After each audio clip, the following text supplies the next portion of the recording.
জিগাই যে কি হয়েছে, বললো সাউথ আফ্রিকা বলে আগুন লাগছে। জিগালাম যে এরা সবাই কি ভালো আছে, সেফ আছেন না? তো 6 জনের ভিতরে একজন বের হয়ে গেছে, 7 জনের ভিতরে একজন বের হয়ে গেছে, 6 জন আটকা পড়ে রয়েছে। পাশের দোকানদার এরা অনেক চেষ্টা করছে, তালা তোলা ভাঙছিল, কিন্তু বের হইতে পারেনি। যে রুমটা বের হইব এই রুম দিয়ে আগুন, ওই গ্যাসের বিস্ফোরণ ফুটতেছে একটার পর একটা, তো আর বের হইতে পারে না। এখন আমরা লাশও দেখি নাই, কি অবস্থা হয়েছে তাও আমরা জানি না।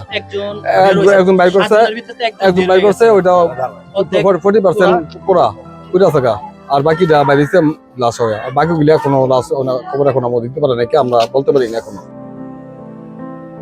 আমরা 2 মাস আগে কথা হয়েছে, আজকে ফরাদ বাজারের মধ্যে শুনি এই ঘটনা।